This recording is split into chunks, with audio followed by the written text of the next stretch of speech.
Welcome back to Alternative Realities. I'm David Kelly, Chief Global Strategist here at JP Morgan Asset Management. While the US economy continues to demonstrate robust growth, as we head into 2025, there are plenty of uncertainties for investors to manage as they construct their portfolios and rebalance. Investors are concerned about inflation, interest rate volatility, elevated valuations, and market concentration. To tackle these challenges and to talk about alternative strategies in investing in equities and fixed income, I'm joined by two of my colleagues, Oksana Roth, Head of Market Strategy and Alternative Fixed Income, and Hamilton Reiner, a Portfolio Manager and Head of US Equity Derivatives. Thank you, Oksana. Thank you, Hamilton, for joining us today. So let me start with you, Oksana. Obviously, we've seen yields rise significantly from where they were after the pandemic, but that's not really the only problem that we sort of see in fixed income investing today. So where do you see some problems in traditional fixed income investing right now? It's been a really fascinating path or time really to watch fixed income. Certainly the rise in longer term yields, particularly on the back of the very much anticipated cutting cycle that the Fed began, right? And the expectation was that the yields were going to go lower, and instead the curve did the opposite, longer term yields rose. But perhaps some of the other topics that are not getting as much airtime. And we can talk about all the reasons for why rates are rising, right? Certainly the fiscal backdrop is not helping, and investors are demanding more compensation in light of the fiscal backdrop and the spending that will continue unabated in Washington. But the other topics that investors should also be mindful of is a couple of things. Fixed income has become a lot more volatile, right? So if you look at, for example, the MOVE index, which is the bonds, volatility cousin to the VIX, the MOVE index is a lot more volatile and is a lot higher, but is in line with where it used to live before the great financial crisis. In other words, before central banks got very much involved in bond markets. So it's a much more volatile ride, which fixed income investors typically do not like. The second issue is, of course, there's a lot of correlation. There is a very high correlation across fixed income sectors to treasuries. And what that means is that whether it's high yield, whether it's mortgages, whether it's asset backs, whether it's investment grade, right, whatever sector in fixed income you're in, your correlation to treasuries is now close to 0.9 and higher, whereas just a few years ago it was 0.5, which means that over and over again, you're really just betting on interest rate risk over and over. That's the second important issue, that diversification is hard to find within fixed income. Diversification is hard to find between fixed income and equities, because that correlation has risen to levels we haven't really seen before, and it is very strongly positive, where it's been negative for roughly the 20-year period between the year 2000 and 2020. It had been positive for decades before then, and now it's back to being positive. And so Hamilton and I were chatting before we started that for every 1% move in equity markets, and I'm sure Hamilton will talk about this too, you've only seen about a 20 basis point offset in fixed income in this more recent period. So fixed income just hasn't been the ballast and the diversifier that investors need at the time when they need that diversification most. So, Oksana, given that these problems, how do you approach giving people a decent level of income in this environment from a fixed income strategy? So we look at fixed income investing through the prism of absolute return, right? And that means being able to generate a positive return irrespective of whether the environment is a benevolent one for bonds or not, whether rates are heading lower or not, whether spreads are tightening or not. And that is something that is going to increasingly command more and more fixed income investors' mind share as this sort of volatile backdrop, the fiscal backdrop, creates a lot less certainty that bond investors have been used to for decades, right, in terms of relying on a very consistent return stream that was driven to a large extent by price appreciation. Whereas today, yes, you may be able to get the income component or part of your income component, but you certainly are not buying fixed income at these levels currently for its price appreciation. So own it for income perhaps, although we think right now most areas of fixed income are probably quite expensive. Spreads are very tight, but if you choose to own it for income, but price is a completely different conversation. And we are very focused on what is priced into the various sectors. And we really will deploy capital only when we believe we're compensated for it. Our neutral point for risk and we believe this is the way to invest in fixed income today, is liquidity, meaning don't make a market risk driven benchmark your neutral point for risk, because you'll be dragged through all of these volatile episodes in the market. Instead, start with liquidity, which is the only true capital preservation asset class, and that's what bond investors care about most, right? Getting their capital back with a return on top. And then from there, helicopter into parts of the market that do offer value, and not just from a long standpoint, but also from a short standpoint, and not just in traditional markets, but also in alternative markets, which offer their own unique opportunities. So Hamilton, can you give us a sort of an overview of what, given the equity market performance that we've seen over the last 2 years, what sort of risks do you see in markets today? Sure. So when you take a look at where stocks are today, yes, we've had two back-to-back 25% moves in the last 2 years, but at the same time, our analysts are still looking for 2025 earnings to be up between 12 and 14%. And it's not just the Mag 7. It also is across the other 493. And with the backdrop of some of the expectations around Washington, D.C., around less regulation, perhaps even lower taxes, there's a good backdrop for stocks right here.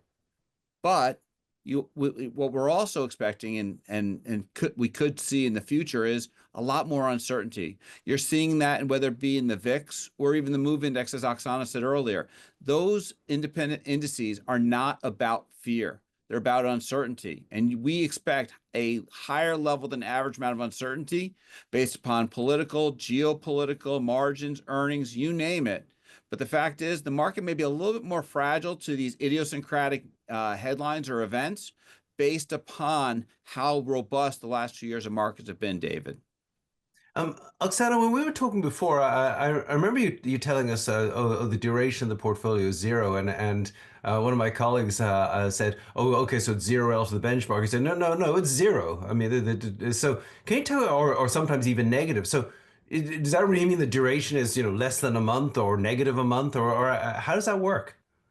Yeah, so currently with the yield curve shaped the way it is, right? You are starting off with a fairly high yield, still in the mid fours, even after a couple of cuts, a few cuts by the Fed, and now the anticipation, which we've been saying for a long time, that we're in the higher for longer camp, and now that markets are coming around increasingly to this view, you can clip a very healthy coupon at that front end of the curve, and then take risk as you need to. But given how expensive, how tight spreads are, and just to give you an idea, even high yield is within, 1%, and some parts of high yield are less than 1% away from 3-month T-bill yields. So there's really very little compensation for owning something even like junk.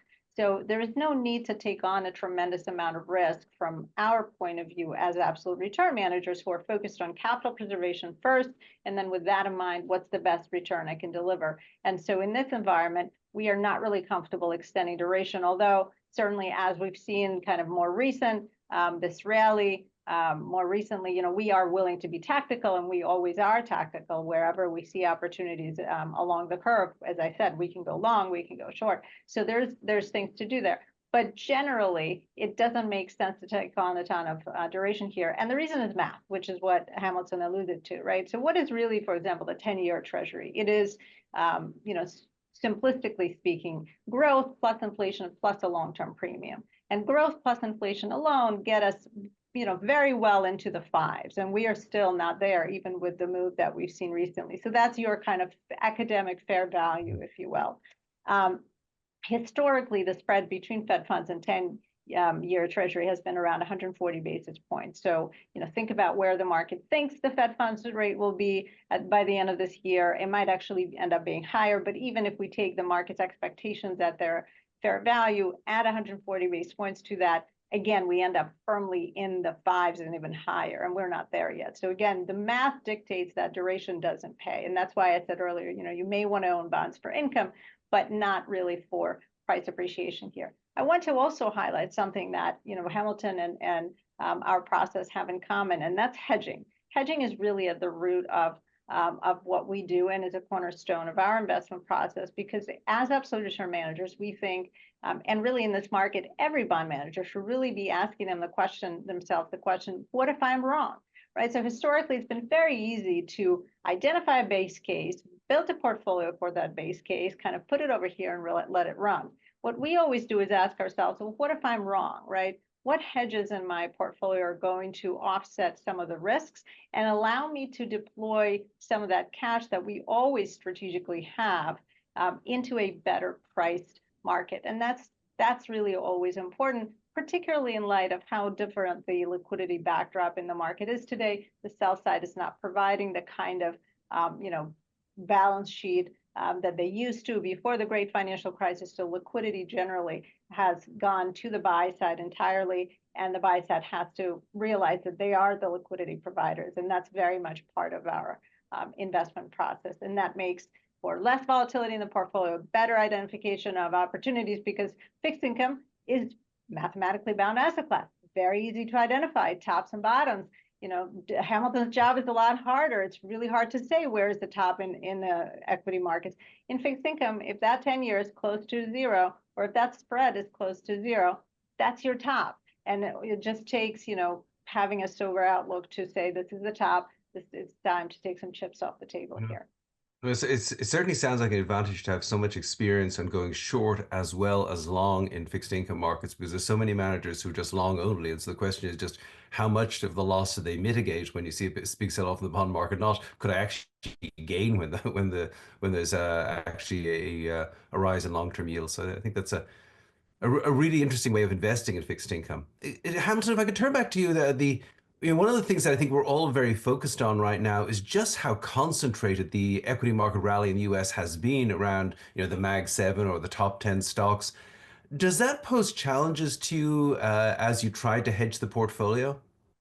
So when we think about hedging a portfolio, we're going to build an active portfolio that looks like the index, low tracking error relative to the index, but uses the insights of our analysts to actually extract alpha on top of that. And so we will look to take modest under overweights relative to the benchmark to drive that alpha, but we're never going to be too different from that. But the reason I'm kind of okay with the Mag 7 being the Mag 7 is because our hedges are going to look like the index, just like the long portfolio is going to look like the index. And therefore, if the Mag 7 were to take a deep breath or maybe even sell off a little bit, our hedges are going to be very similar to the long portfolio. So we will be mitigating that risk. So I think that that's a good spot to actually be able to kind of have our cake and eat it too. So if the Mag 7 takes a deep breath and the other 493 work, well, our long portfolio should be able to extract some alpha.